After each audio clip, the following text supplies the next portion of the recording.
Ugh. Yes, I am wearing pajamas. Do you remember when you learned where babies come from? Did you think that breast milk was made out of cooked menstrual blood and semen? Semen which came from the brain? No? Just me? And Aristotle?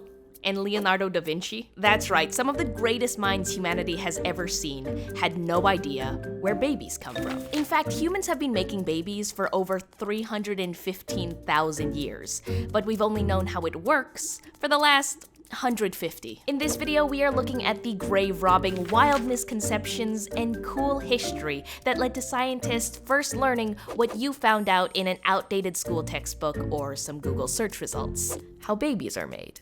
But hey, it is important to remember that your ability to access this basic knowledge is a right, but one that is often treated as a privilege, and one that is denied for many women and girls around the world. And that often keeps them from being able to make key decisions about their life and health, like if they want to make a baby. That's why I'm partnering with Plan International Canada. They are a gender equality and children's rights organization that is working with women and men, communities, health facilities, and governments to empower women and adolescent girls to exercise their right to access quality sexual and reproductive health services in countries like Ghana and Senegal and Nigeria. Their campaign, called Change the Birth Story, is educating Canadians on barriers to quality healthcare that many women and adolescent girls face, and how we can help remove them. Speaking of educating, let's get this cool history started. The matter of where babies came from remained half-answered for millennia, like that question on a test you're hoping to get part marks on. Ancient people knew that you had sex, you waited a bit, and then boom, you got a baby. The mystery was in the details that the Greeks were the first to try to pry into. Aristotle lit a torch that was carried into the 15th century by Leonardo DaVinci in his cutaway illustration, Coition of a Hemisected Man and Woman. It showed just what little he knew of the human body. Testicles were connected to the spine, nipples connected to the uterus, but you can't really blame him. The strong influence of the church and their protection of the human body made research extremely difficult. If you wanted to see what was inside of the human body, you would first need to find one, which was no easy task. You either needed to bribe an executioner or rob a grave. In fact, in the 16th century, there was such a massive market for dead bodies that people were literally willing to kill for them. But that's a story for another time. And if you got your hands on a corpse, you would need to cut it open yourself.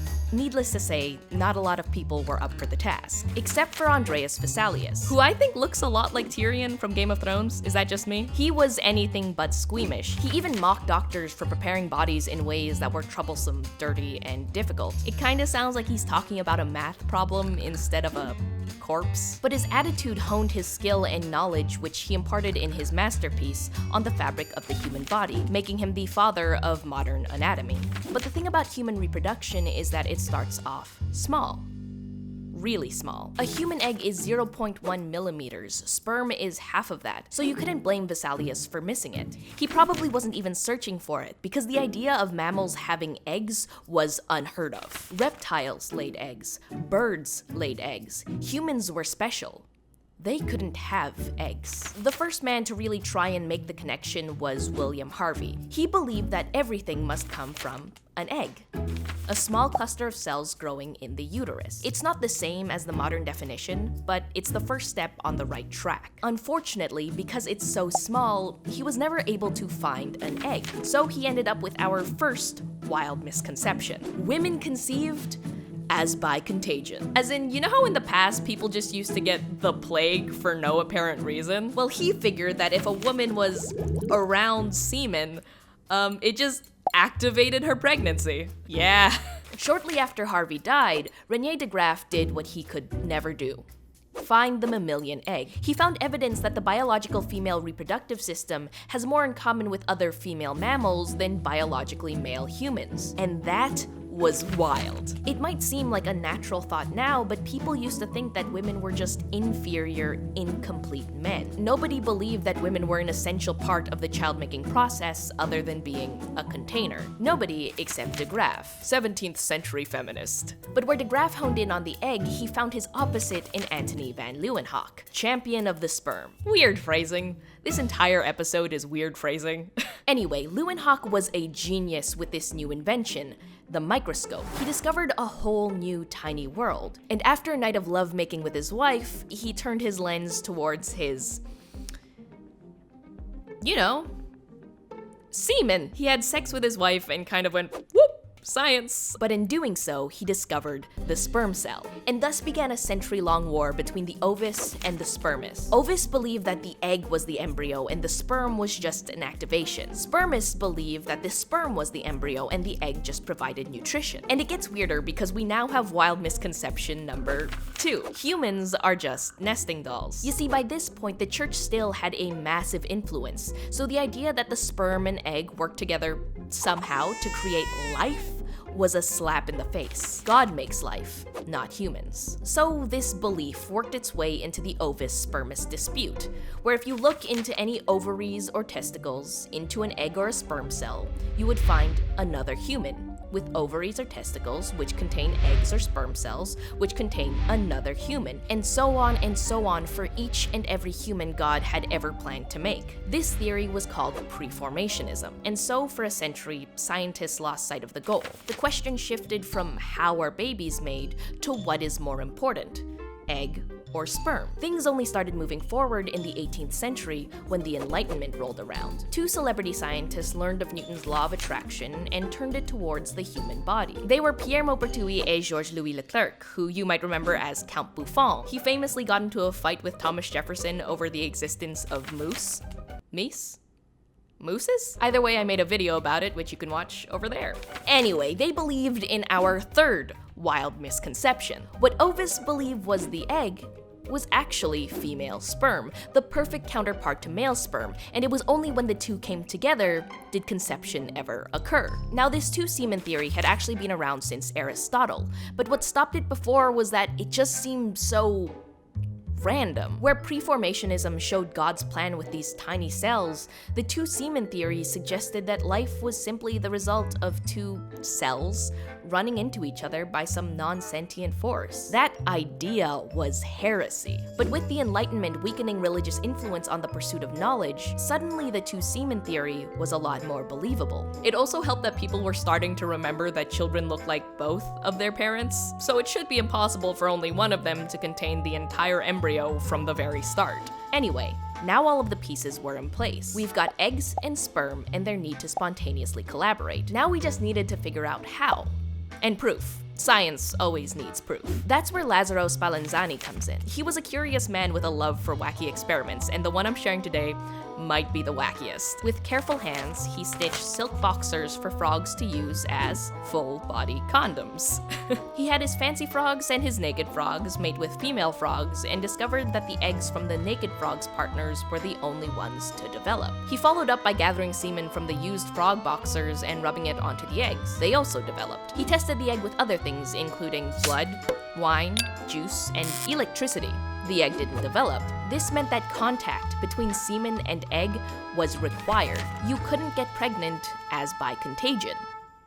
What a shocker! But even Spallanzani couldn't piece it together. He saw this need for interaction as an activation rather than a collaboration, like Shane Dawson and Jeffree Star, except microscopic. Now, the final key to the truth of human reproduction was the least human-looking thing of all, the sea urchin. And wielding the key in 1875 was Oscar Hertwig. He was staring through a microscope down at a sea urchin egg. Now, the cool thing about sea urchin eggs is that they are clear. So Hertwig dropped semen near the egg, watched as a sperm cell broke into the egg's surface, followed as their 2 nuclei came into contact, and he saw, for the first time ever, the 2 nuclei fuse into 1. Hertwig became the first person to ever witness conception. After generation upon generation of scientists working in relay to properly map out the human body through cut-up cadavers, tracing its truth to the microscopic form,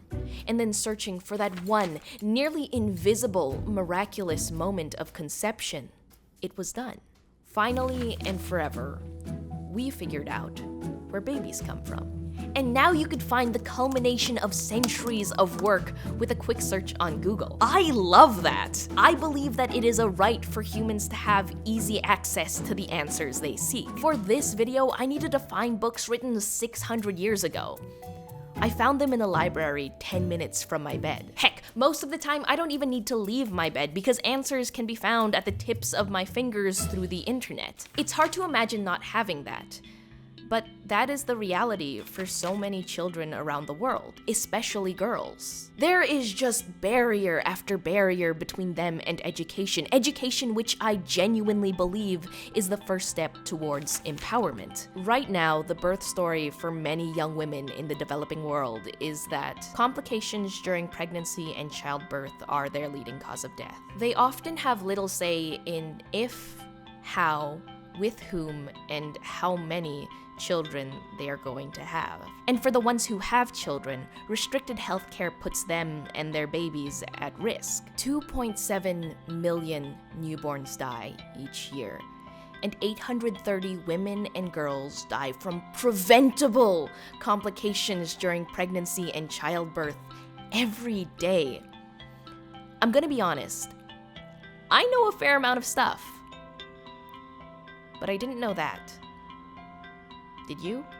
That's why I partnered with Plan International Canada. They are working to change this birth story by empowering women and girls as leaders of change in their communities. One of the many ways they are doing this is through the delivery of comprehensive sexual and reproductive health and rights education, which is a rights-based and gender-transformative approach to sexuality education that covers topics including self-esteem, choice, consent, gender inequality, and contraception. They are raising awareness and educating Canadians on the work they do to change the birth story for these women, girls, and families around the world. So in the description down below, I have left a link where you can sign your name to endorse this crucial work and show that it is important to you to change the birth story. And while you're on their site, I hope you learn more about the things that they are doing and ways that you can get involved.